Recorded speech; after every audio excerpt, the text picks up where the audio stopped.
تو وہ مسائل بھی بہت رہے ہیں او آئی سی کے اندر. تو اس حوالے سے وہ مبصرین جو یہ کہتے ہیں کہ ان مسائل کا کوئی خاطر خواہ حل تلاش نہیں کر سکے. اور اگر آپ دو اہم مسائل کا ذکر کریں تو فلسطین کا مسئلہ آپ کے سامنے ہے, کشمیر کا مسئلہ آپ کے سامنے ہے, اور لوگ کہتے ہیں کہ 57 ممالک مل کے جو ہیں اس مسئلے کا حل نہیں کر پائے. ایک اسرائیل کا ملک ہے اور 57 مسلم ممالک ہیں, لیکن کوئی سولوشن جو ہے وہ نہیں ہوا کہ اس کے فلسطینیوں کے حقوق کی بات کی جائے, یا کشمیریوں کا مسئلہ ہے تو ہم نے دیکھا وہاں پہ بھی کوئی خاطر خواہ ڈیولپمنٹ او آئی سی کے پلیٹ فارم سے نہیں ہو پائی. تو اس وجہ سے لوگ یہ کہتے ہیں کہ ایک اچھی ڈیبیٹنگ سوسائٹی تو ہے, لوگ ملتے ہیں, ڈسکشن ہوتی ہے, بات چیت ہوتی ہے, اس کے بعد ایک ریزولوشن آ جاتا ہے کہ ہم اس چیز کو کنڈیم کرتے ہیں, اس چیز کو ہم جو ہے وہ سپورٹ کرتے ہیں, لیکن کوئی خاطر خواہ اس کی ہے وہ ہوتی ہوئی نظر نہیں آتی. اب اس کی ایک جو اہم ترین وجہ ہے وہ یہ ہے کہ جب امپلیمنٹیشن کی ہم ذکر کرتے ہیں, اور بہت لوگ یہ سوال اٹھاتے ہیں کہ اب ریزولوشنز تو پاس کر دیتے ہیں لیکن وہ ریزولوشنز کبھی بھی امپلیمنٹ نہیں ہوتے. اب ہر ملک کی ایک اپنی ترجیحات ہیں, وہ اس کے مطابق اپنے فیصلے کرتے ہیں. تو آپ یہ ایک کنسلٹیٹو رول تو ہے او آئی سی کا, لیکن کوئی بائنڈنگ رول نہیں ہے. یعنی او آئی سی کوئی فورس تو نہیں کر سکتی کسی ملک کو کہ وہ واقعی ایسا ہی کرے. وہ ایک ایڈوائز کر سکتی ہے, وہ ایک ریزولوشن دے سکتی ہے, وہ ایک پرسویشن کر سکتی ہے, لیکن ڈیسیژن میکنگ جسے کہتے ہیں, یعنی فیصلہ سازی کا عمل, وہ تو پھر انڈیویجول ریاستوں کے پاس ہے. بیکاز ہر ملک اپنے طور پر سوورن ہے, اس کی خود مختار ملک ہے, وہ اپنے فیصلے خود کرتا ہے. اور حالیہ دنوں میں ہم دیکھتے ہیں جب او آئی سی کے حوالے سے, اگر ہم او آئی سی کو ایک منٹ کے لیے اس ڈسکشن کے سیک کے لیے سائٹ پہ بھی کریں, اور ہم دیکھیں کہ مسلم دنیا کے اندر بھی جو روابط ہیں, کچھ لوگ یہ بھی سوال اٹھاتے ہیں کہ مسلم ممالک کے اندر بھی روابط جو ہیں وہ اتنے اسٹرانگ نہیں ہیں جتنے ہونے چاہیے. تو اس کی ایک وجہ جو مبصرین پیش کرتے ہیں, یا جو ایسے لوگ جو کہ بہت باریک بینی سے دیکھ رہے ہیں صورتحال کو, کہ آج کی دنیا میں جو ریاستیں ہیں, جو ممالک ہیں, وہ تعلقات اقتصادی بنیاد پہ رکھتے ہیں. آپ کے کس ملک کے ساتھ اقتصادی انٹرسٹ جو ہیں وہ اگر کار فرما ہوتے ہیں تو آپ اس ملک کے ساتھ ظاہری طور پر ایک آپ کی ریلیشن شپ امپروو کر دی جاتی ہے. اسی لیے ہم ہمیشہ یہ کہتے آئے ہیں کہ پاکستان کی پرسپیکٹو سے اگر ہم بات کرتے ہیں تو پاکستان کے لیے بھی بہت ضروری ہے کہ وہ اپنی اقتصادی, معاشی اور تجارتی تعلقات جو ہیں وہ نہ صرف اسلامی دنیا سے بلکہ دنیا سے ان جنرل بھی بہتر کرنے کی ان کو بہت سخت ضرورت ہے. جب تک آپ اقتصادی طور پر مستحکم نہیں ہیں, آپ کی معیشت جو ہے وہ کمزور ہے, اور آپ کو ایک طرح سے دوسرے ممالک اس نظر سے دیکھ رہے ہیں کہ آپ کی معیشت جو ہے وہ کسمہ پرسی کی حالت میں ہے, تو آپ کے ساتھ ان کے تعلقات جو ہیں وہ ایک سوالیہ نشان بن جاتے ہیں. ظاہری طور پر تو سب آپ کے دوست ہیں, لیکن ریئل ریلیشن شپس وہیں پہ نظر آتی ہیں جہاں پہ اقتصادی تعلقات ہوتے ہیں. اب جہاں تجارتی تعلقات ہیں, اقتصادی تعلقات ہیں, آپس میں سرمایہ کاری ہو رہی ہے, دونوں ممالک کے درمیان تبادلے ہو رہے ہیں سرمایہ کاری کے, وہاں پہ مستحکم اور مضبوط تعلقات ابھر کے سامنے آتے ہیں. تو یہ وہ تمام ریزنز ہیں جس کی وجہ سے ہم دیکھتے ہیں کہ او آئی سی غالباً کچھ لوگوں کے مطابق اتنی ایفیکٹو طرح سے کار فرما نہیں ہوئی, یا اپنے مقاصد کو حاصل کسی حد تک کیا اس نے, لیکن بہت پوٹینشیل ہے اس کے اندر, اگر وہ چاہیں تو اس کو حاصل کر سکتے ہیں. تو سر کہاں پہ یہ لیکنگ آ رہی ہے کہ وہ اپنی اس چیز کو, اپنے اسٹرانگ پوائنٹ کو یوٹیلائز نہیں کرتے او آئی سی میں؟ یہ لیکنگ کہاں پہ آ رہی ہے؟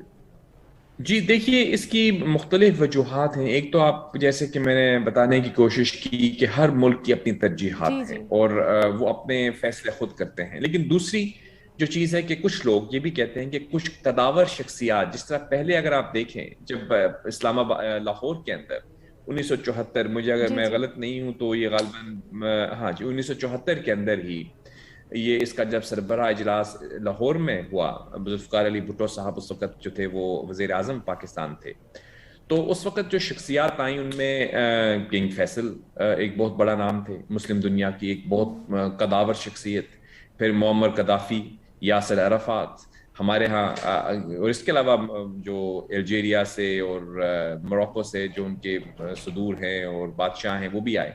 تو ایک بہت بڑی بڑی شخصیات آپ کے سامنے تھی اور ایک فیلنگ تھی to be able to work together. لیکن اب ہم یہ دیکھ رہے ہیں کہ تمام ممالک جو ہیں وہ اپنے فیصلے جو ہیں وہ اقتصادی بنیادوں پہ کر رہے ہیں. اس کی وجہ سے ہم دیکھ رہے ہیں کہ کہیں کہیں آپ کی ریلیشن شپ جو ہے وہ مسلم دنیا کے ساتھ اسٹرانگ تو ہے، لیکن اگر آپ کے اقتصادی ترجیحات کسی اور ملک کے ساتھ وابستہ ہیں تو آپ کیونکہ ایک دنیا کے گلوبل ولیج میں رہ رہے ہیں تو آپ اس طرح سے اپنی پریورٹیز تبدیل کر لیتے ہیں. تو ایک ادارہ ہے، اس کی اپنی حیثیت ہے، افادیت بھی ہے، بین الاقوامی طور پر ایک اس کی جو ہے وہ وائس بھی ہے، کیونکہ اس کا جو سلوگن ہے وہ یہی ہے کہ the voice of the Muslim world. تو ہم سپورٹ کرتے ہیں OIC کو. یقیناً پاکستان اس کا حصہ ہے، پاکستان کو اس کا مزید نہ صرف حصہ ہے بلکہ مجھے اگر میں غلط نہیں ہوں تو ہم فاؤنڈنگ ممبر ہیں اس کے، یعنی ہم بنیادی جو اس کی جن ممالک نے اس کی بنیاد ڈالی ان میں ہمارا ملک بھی شامل ہے. اور انفارچونیٹلی آج پاکستان کو کچھ معاشی چیلنجز کا سامنا تو ہے، لیکن الحمدللہ پاکستان اسلامی دنیا کا ایک اہم ترین ملک ہے. یہ پاکستان کی جو اہمیت ہے اس کو کسی حد تک بھی نظر انداز نہیں کیا جا سکتا. پاکستان اسلامی دنیا کی واحد نیوکلیئر طاقت ہے. پاکستان جو ہے وہ ایک اگر آپ دیکھیں اس کو تو اس کی جو ریلیشن شپ ہے دنیا میں ایک منفرد مقام رکھتا ہے پاکستان. تو پاکستان کی امپورٹنس OIC کے پلیٹ فارم پہ بہت اہمیت کی حامل ہے اور یقیناً اس کو مزید انہانس کیا جا سکتا ہے. اور اس کی جو ریسیپی ہے وہ یہی ہے کہ ہم کو معاشی طور پر اور اقتصادی طور پر اپنی اکانومی کو اسٹرانگ کرنا ہے. اگر ہم ایک معاشی قوت بن کے ابھریں تو تمام دنیا کے ممالک جو ہمارے دوست بھی بننا چاہیں گے، ہمارے ساتھ تعلقات کو مضبوط بھی کرنا چاہیں گے. لیکن اگر ہم خود کمزور ہوں گے اقتصادی طور پر، ہماری معیشت جو ہے وہ دگرگوں ہوگی جس طرح سے آج کل ہے، تو ایون ہمارے اچھے دوست بھی ہم سے کتراتے پھریں گے، جو کہ اس طرح سے سر OIC کے حوالے سے میں آگے بھی آپ سے بات کروں گی، مگر ابھی پروگرام میں وقت ہو ایک بریک کا. ویورز کہیں جائیے گا نہیں، دیکھتے رہیے اسٹار نیوز.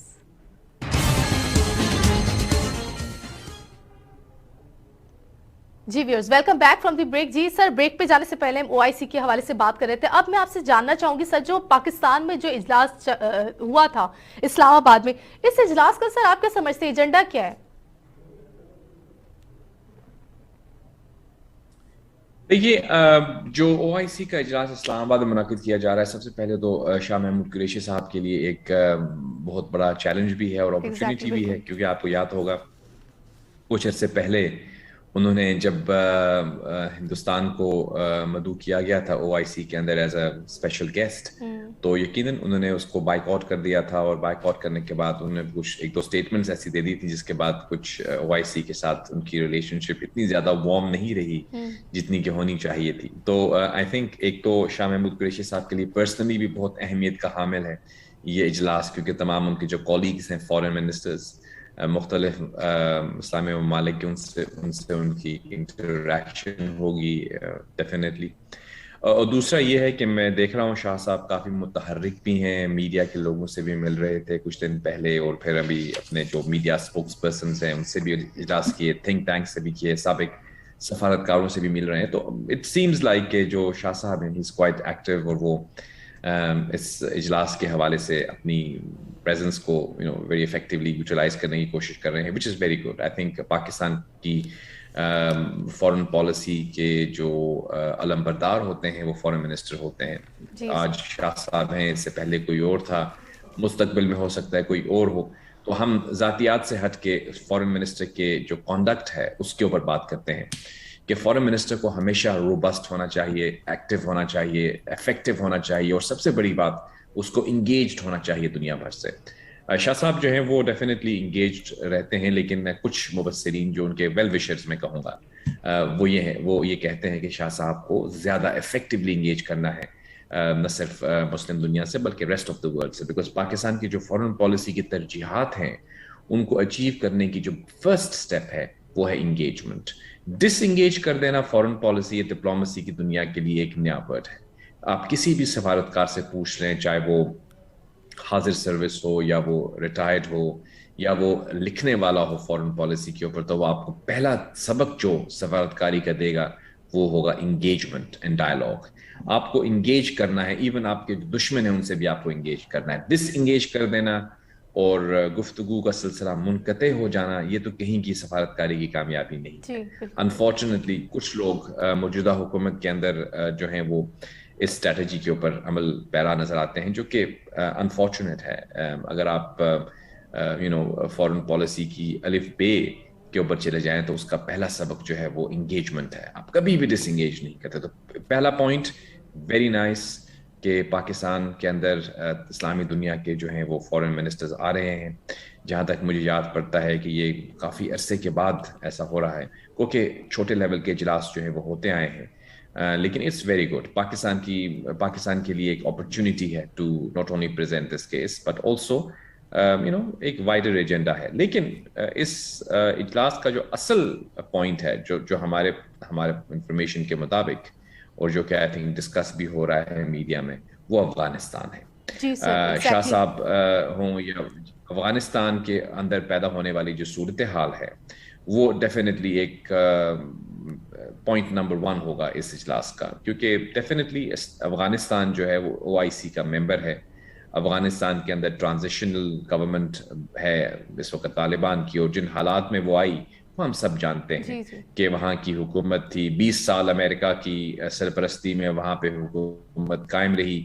لیکن اس کے باوجود ہم نے دیکھا کہ جیسے ہی امریکن آشیرواد کہتے ہیں اس کو، یا جو دست شفقت ہے وہ ہٹا، تو فوراً وہ جو سیٹ اپ تھا وہ کولیپس کر گیا. کولیپس ہونے کے بعد ایک ویکیوم نے جنم لیا. اس ویکیوم کے اندر جو ہے وہ طالبان واپس آ گئے. اور اب جو طالبان ہیں، کچھ لوگ یہ کہتے ہیں کہ طالبان ری لوڈڈ، یعنی ایک نیو ورژن ہے طالبان کی، جو کہ اس طرح سے جو ماضی میں ان کی ایک طرح سے کچھ پالیسیز کی وجہ سے دنیا کو، مغرب کو بالخصوص اعتراضات تھے، وہ اس کو بدل رہے ہیں. یہ ایک ماڈریٹ طرز حکومت کو لے کر چلنا چاہتے ہیں. اور ہم نے دیکھا کہ ان کی جو کابینہ سامنے آئی اس کے اندر بھی وہ کوشش یہی کر رہے ہیں کہ کسی حد تک ماڈریٹ رہ سکیں. اور خیر اس چیز پہ ہم کبھی پھر بحث کریں گے کہ ان کی جو انٹرنل پالیٹکس ہے وہ کیا ہے. لیکن جو پوائنٹ ہم بات کرنا چاہ رہے ہیں کہ irrespective of the governance model in Afghanistan, ہم یہ دیکھ رہے ہیں کہ وہاں پہ ایک ہیومینیٹیرین کرائسس خدا نخواستہ جنم لیتا ہوا نظر آ رہا ہے. کیونکہ ہم یہ جانتے ہیں کہ افغانستان کی جو دنیا بھر میں جو ان کی تقریباً I think coffee billions of dollars جو افغانستان کے بیرون ملک پڑے ہیں ان کو فریز کر دیا گیا ہے. تو جو وہ تو ایک کافی عرصے سے شاہ صاحب بھی کہہ رہے افغانستان ہیں، جی سر شاہ صاحب بھی کافی عرصے سے کہہ رہے ہیں. ایک تو وہ ایسڈ جو ہے ریلیز کرنے کے لیے، دوسری بات یہ جو انسانی بحران افغانستان میں دیکھنے میں آ رہا ہے، اس پہ بھی وہ کافی دنوں سے جو اس پہ آواز اٹھا رہے ہیں. تو آپ کیا سمجھتے ہیں OIC میں اس کی وجہ سے سر کچھ ہو سکے گا، پازیٹیو رزلٹ نکل سکتا ہے OIC کی وجہ سے؟ جی بالکل. دیکھیے افغانستان کا جو چیلنج ہے وہ ایک اس کی بہت ساری ڈفرینٹ اس کی جو ہیں وہ نوعیتیں ہیں. لیکن جیسے کہ ہم بات کر رہے ہیں کہ پولیٹیکل ڈسپنسیشن افغانستان میں کیا ہے، اس کو ہم پھر کبھی ڈسکس کر لیں گے، اور اس پہ آپ کی مختلف آراء ہو سکتی ہیں. کچھ لوگ یہ سمجھتے ہیں کہ یہ جو موجودہ حکومت ہے، یہ جس طرح سے یہ اقتدار میں آئی ہے یہ مناسب نہیں ہے، اور یہاں پہ جمہوریت ہونی چاہیے، الیکشنز ہونے چاہیے. وہ ہم پھر ڈسکس کرتے ہیں. لیکن irrespective of that جو کوئی بھی ہے اس وقت سیٹ اپ، انسان تو ہے نا وہاں پہ. افغانستان کے اندر رہنے والے جو سویلینز ہیں، جو انسانی حقوق، جو انسانی ایک خدا نخواستہ ایک کیٹاسٹروفی اگر جنم لیتی ہے وہاں پہ، ایک جو بحران جنم لیتا ہے جس کے اندر آپ کو، اگر آپ کی فائنینشیل پوزیشن مستحکم نہیں ہوتی تو آپ کو اپنی نہ صرف بجٹ بیلنسنگ بلکہ بیسک نیڈس آپ نے فراہم کرنی ہے وہاں کے شہریوں کے لیے. تو افغانستان میں جو ہیومینیٹیرین کرائسس خدا نخواستہ کہیں جنم نہ لے لے، بالخصوص اس وقت جب کہ موسم سرما جو ہے وہ اپنی جڑیں گاڑ رہا ہے اس خطے میں، اور سردی جو ہے وہ عروج پر ہے، اور یقیناً سردی کے اندر وہاں پہ بہت ساری جو کنڈیشنز ہیں وہ ایڈورس ہو جاتی ہیں. تو اس ہیومینیٹیرین کرائسس کو اوائڈ کرنے کے لیے اور ایک اپرچونٹی کریٹ کرنے کے لیے افغانستان کے لیے کہ وہ انگیج کرے مسلم دنیا سے، بیکاز کچھ ابھی تک کسی بھی ملک نے افغانستان کی جو حکومت ہے اس کو ریکگنائز تو نہیں کیا ہے. لیکن بہرحال آگے ایک روڈ میپ ہے جس روڈ میپ کے اوپر عمل کرنا ہے، اور اس حوالے سے ہمیں یہ لگتا ہے کہ یہ چیز پیش کی جائے گی وہاں پہ اسلامی دنیا کو کہ یہ ہمارا ایک برادر ملک ہے, اس کو یہ درپیش چیلنجز ہیں. اب اگر دنیا کے اوپر ایک تو یہ کیا کر سکتے ہیں کہ یہ ایک جیسے ہم کہتے ہیں کہ OIC کا بیسک مقصد ہے to be a voice of the Muslim world, یعنی مسلم دنیا کی ایک آواز بن کے وہ ابھرے. اب یہ اس کے پاس ایک اور اپرچونٹی ہے OIC کے سامنے کہ وہ افغانستان کے جو ہیومینیٹیرین کرائسس ہے, امپینڈنگ ہیومینیٹیرین کرائسس جو کہ جنم لے سکتا ہے, ابھی الحمدللہ سچویشن اتنی بری نہیں ہے, لیکن اگر اس کو ہم ابھی ڈیل نہیں کریں گے تو خدا نہ خواستہ ہی. اچھا سر, میں ایک سوال یہاں پہ ایڈ کروں گی سر. جی سر, یہاں پہ میں ایک سوال آپ سے پوچھنا چاہوں گی, آپ کیا سمجھتے ہیں کہ پاکستان کے یہ OIC کے پاکستان پر کیا سفارتی اثرات مرتب ہوں گے؟ جی یقیناً پاکستان کے اوپر بھی ہم بات کرتے ہیں کہ اس اپرچونٹی, جیسے شروع میں کہا کہ ایک اپرچونٹی تو ہے پاکستان کے لیے, لیکن جو موضوع بحث ہے وہ کیونکہ افغانستان ہوگا تو ہم دیکھ رہے ہیں کہ پاکستان اس حوالے سے یقیناً جیسے ہم کہتے ہیں کہ آج تو انفارچونیٹلی ہمیں کچھ کرائسس ہیں, پاکستان کے اپنے کرائسس ہیں, یعنی کچھ مبصرین یہ بھی کہہ رہے ہیں کہ پاکستان کو خود اپنے کرائسس ہیں, اور پاکستان کے جو اپنے کرائسس ہیں وہ اس کی طرف فوکس کرے, اس کو افغانستان کی کیا پڑی ہے. لیکن یہ انالوجی صحیح نہیں ہے, کیونکہ دیکھیے افغانستان پہلی بات تو یہ ہے کہ ہمارا برادر ملک ہے, مسلمان ملک ہے. دوسری بات یہ ہے کہ وہاں پہ جو لوگ رہتے ہیں شہری, وہ ہمارے بہن بھائی ہیں, چاہے وہ کسی رنگ و نسل کے ہوں, کسی بھی. میں تو اس چیز پہ بھی یقین رکھتا ہوں کہ اگر آپ مسلم دنیا کا ملک نہ بھی ہوتا, وہ ہمارا پڑوسی تو ہوتا نا, پھر بھی کوئی ہمارا دوسرا ملک ہو جو ہمارا پڑوسی ملک ہو اور وہ مسلمان ملک نہ بھی ہو, پھر بھی ہم اس کی مدد کریں گے, کیونکہ دیکھیے انسان کا بھی تو رشتہ ہے نا دوسرے انسان کے ساتھ. بالکل سر, تو وہ جو انسانیت کا رشتہ ہے, اور اس حوالے سے ہمیں ان کی ہیلپ کرنی ہے. اور اس کی ایک بہت اہم وجہ ہے, اس کی بہت اہم وجہ یہ ہے کہ خدا نہ خواستہ اگر اس کی ہیلپ نہ کی جائے اور وہاں پہ وہ ہیومینیٹیرین کا جنم لیتا ہے, تو آپ کو کیا لگتا ہے کہ وہاں پہ رہنے والے جو افغانی بہن بھائی ہیں وہ کہاں جائیں گے؟ ان کا پہلا پڑوسی کون ہے؟ وہ پاکستان میں پھر خدا نخواستہ پناہ گزین بننے پہ مجبور ہو جائیں. اور اگر پاکستان کے اندر وہ پناہ گزین بننے پہ مجبور ہو جاتے ہیں تو اس کا کیا پاکستان کی معیشت پہ بوجھ نہیں پڑے گا؟ پڑے گا نا. جی سر بالکل. تو کیوں نہیں ہم پہلے سے اس کی پلاننگ کریں. اس لیے میں سمجھتا ہوں کہ یہ جو اجلاس کی کال کیا گیا ہے اور اس کے اندر یہ جو چیزیں زیر بحث لائی جا رہی ہیں, تو میں اپریشیٹ کرنا چاہوں گا جس کسی نے بھی یہ سوچا ہے, چاہے وہ فارن آفس کی طرف سے ایڈوائس آئی ہو یا کسی اور پرائم منسٹر کی طرف سے آئی ہو یا کسی اور حلقے کی طرف سے آئی ہو, لیکن جس کسی نے بھی کی, اٹس اے گڈ ڈیسیژن. اسے کہا جاتا ہے پری ایمپٹیو اسٹیپس, جو کہ آپ حالات کو دیکھتے ہوئے آپ یہ فیصلے کرتے ہیں تاکہ آپ خدا نخواستہ مشکلات بجائے اس کے کہ آپ کل ٹربل شوٹنگ کریں, آپ ٹربل کو اوائڈ کر لیں. تو یہ ایک اچھا سٹیپ ہے, اور آئی تھنک کہ اس میں اگر کچھ پلیجز کر دیتے ہیں اسلامی ممالک تو یہ ہیومینیٹیرین کرائسس کو ہم روک سکتے ہیں. اب آپ کا جو سوال ہے کہ پاکستان کے اس پہ کیا اثرات ہوتے ہیں, تو میں نے آپ کو جیسے بتایا کہ پاکستان کے لیے آف کورس ایک اچھا opportunity ہے to engage more effectively with the Muslim world, اور وہ یقیناً شاہ صاحب اس کے اوپر کر رہے ہوں گے. unfortunately ہمارے کچھ جو ہیں وہ اس خطے کے اندر جو پاکستان دشمن قوتیں ہیں وہ بھی سرگرم عمل ہیں. ہم نے دیکھا کہ کراچی میں ایک انفارچونیٹ ابھی جو ہے وہ دھماکہ بھی ہوا. اللہ سے دعا گو ہیں کہ اللہ تعالیٰ جو ہے وہاں پہ شہید ہونے والوں کو جو ہے وہ بلند مقام عطا فرمائے جنت میں, اور جو ان کے لواحقین ہیں ان کو صبر عطا فرمائے, اور جو زخمی ہیں اللہ ان کو شفا عطا فرمائے. تو یہ صورتحال جو ہے وہ ہمارے سامنے ہے, لیکن انشاءاللہ پاکستان جو ہے وہ پہلے بھی دہشت گردی کے عمل سے جو ہے وہ نبرد آزما ہوا ہے. ہم نے شکست دی ہے اس تمام انتہا پسندی کی سوچ کو, اور ابھی بھی ہم سرگرم عمل ہیں کہ پاکستان کے اندر ایک ایسی سوسائٹی ڈیولپ کی جائے جس کے اندر مثبت سوچ کو جو ہے وہ اجاگر کیا جائے. تو میں سمجھتا ہوں کہ پاکستان آنے والے جتنے بھی اسلامی ممالک کے وزرائے خارجہ ہیں ان کے ساتھ انگیجڈ ہے بھی, اور مزید بہتر طور پر اپنی فارن پالیسی کو انگیج کر سکے گا. اور ہم جانتے ہیں کہ کشمیر کا جو مسئلہ ہے اس حوالے سے OIC کا موقف تو بالکل کلیئر ہے. وہ کشمیر کے لوگوں کو حق رائے دہی کو پوری طرح سے سپورٹ کرتے ہیں, لیکن آئی تھنک یہ ایک اپرچونٹی ہوگی شاہ محمود قریشی صاحب اور ان کے کولیگز کی فارن آفس میں کہ وہ ہندوستان کی طرف سے کی جانے والی جو انسانی حقوق کی پامالیاں ہیں کشمیر کے اندر، بالخصوص جو انہوں نے انیکس کیا کشمیر کی ایک آزاد حیثیت کو، ایک انڈیپینڈنٹ حیثیت کو جو ہے انہوں نے اپنی یونین پراپرٹی، یونین ٹیریٹری بنا کر جو ہے اس کو سلب کرنے کی کوشش کی، ایک کاری ضرب لگائی کشمیریوں کے اوپر، اس کو بھی بہتر انداز میں پیش کریں. اور وہ ڈوسیے پریپیئر کیا گیا تھا یو این کے لیے، اس ڈوسیئر کو ان پرسن جو ہے یہاں پہ تمام فورن جو منسٹرز ہیں ان کو شاہ صاحب بریف کریں گے، تاکہ جو بھارت کی انتہا پسندی ہے، جو وہاں پہ